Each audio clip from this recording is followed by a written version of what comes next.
Hello everyone, it's Michelle or mishcrafts. A long time no see since my last video, but I'm popping back after a long month wait with another shrink plastic tutorial for you guys. Since Lunar New Year's is around the corner, I thought I'd make a cute keychain tutorial inspired by this holiday. 2021 is the year of the ox, and I found this really cute plush image of Hello Kitty in an ox costume, so I decided to draw my own take on it. And to go along with Hello Kitty, I drew a little lantern design, and keep in mind that when drawing to double the size of your design because it will shrink down in the end.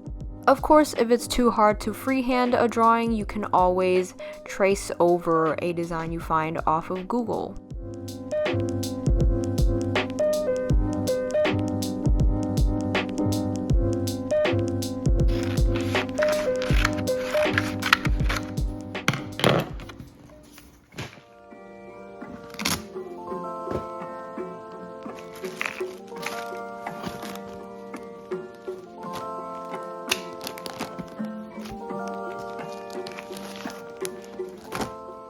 So on the screen here, these are the shrink plastics that I will be working with in today's video. As some of y'all may have noticed, this is a different brand.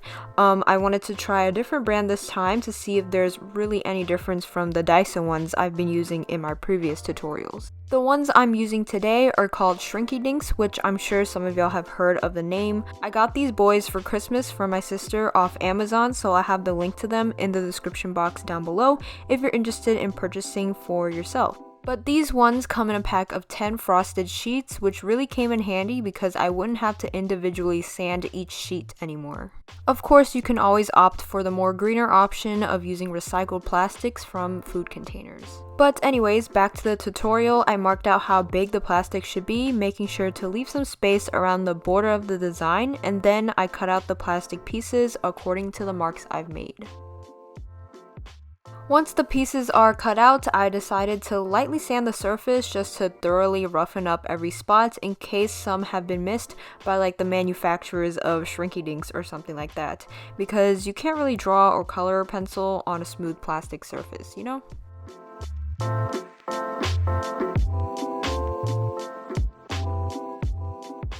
Now that that's all done, I placed my drawing underneath the plastic sheets and taped them down to secure them from moving in the process of tracing.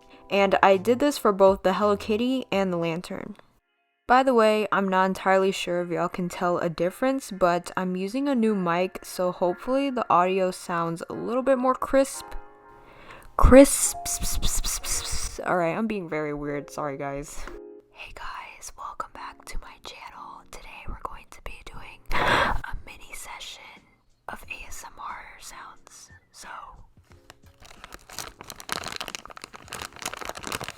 alright, let me chill out. I got a new mic and don't know how to act, so I apologize for that.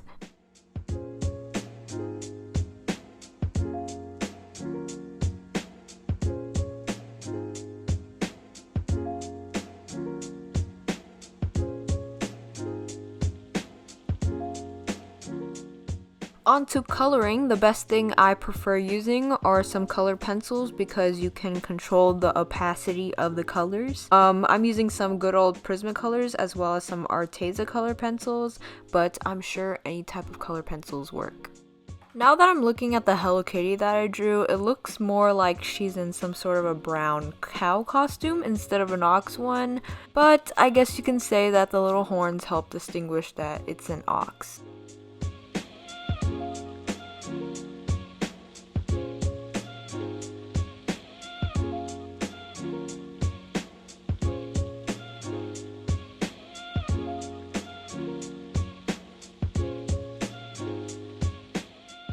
For a more standout kind of look, I always like to outline my designs in either a black or a brown Sharpie, so here I'm doing that.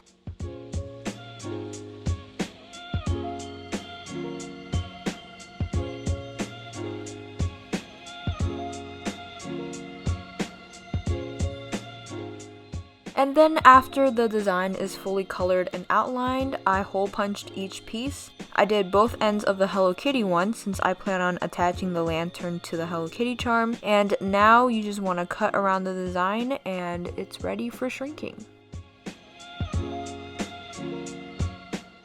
To shrink them, I place them on a pan lined with tin foil and toss them in the oven to bake according to the 𝐁𝐔𝐃𝐈𝐎 package instructions, but the standard recommended temperature to bake plastic is at 325 degrees Fahrenheit. I highly prefer that you bake one design at a time versus having to keep an eye out for both at the same time.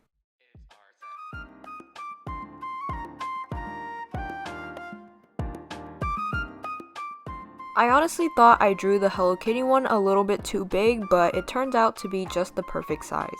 For a glossy 3D finish and a protective coat on the plastic, I'm going to use some UV resin for this. This type of resin can be quite pricey, so clear nail polish or Dimensional Magic is a great alternative, but it just won't give it that nice 3D finish. So first, I'm going to prep the pieces by coating them in some thin layer of Mod Podge to prevent any color smearing from happening. After letting the Mod Podge fully dry, I squeezed a good amount of resin and used a toothpick to help evenly distribute it to every surface.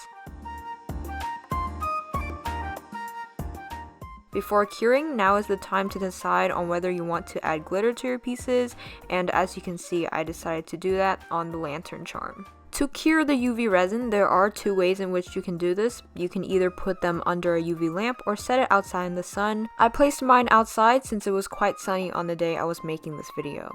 Y'all are probably wondering how I made this cute little tassel to go with the keychain, so I'm going to show you a mini tutorial on how I made this. This may be a little difficult to explain even though it's quite a simple thing to make, so please bear with me on this.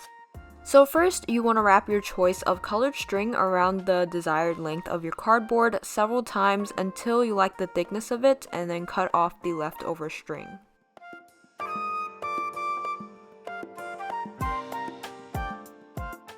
Now, cutting a separate shorter piece of that same string, you want to place it in between the loops you made and double tie it at the very top.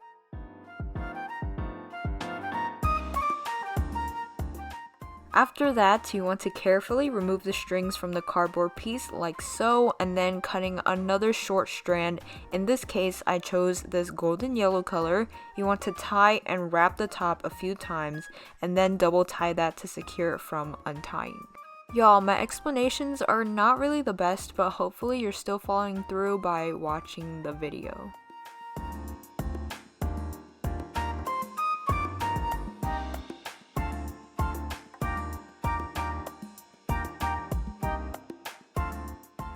Now what's left to do is to cut off any extra string sticking out from the parts that are tied, and then with your scissors you kind of want to find the middle section of the loops and cut it there, as you can see how I did here. And feel free to trim and fix the tassel how you would like to, and that's about it.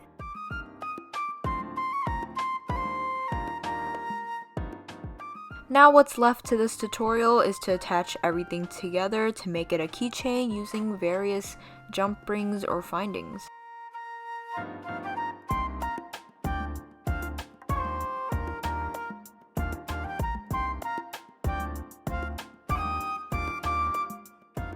So that is pretty much it for this tutorial. I hope you guys enjoyed this Lunar New Year's inspired craft. If you guys create anything following my tutorials, be sure to tag me on Instagram because I'd love to see y'all's recreations. Also, if you're new to this channel and you've enjoyed this video, don't forget to leave a like and subscribe because we're seriously so close to 100,000 subscribers on YouTube. Anyways, thank you so much for watching and I'll see you guys in my next one. Bye guys!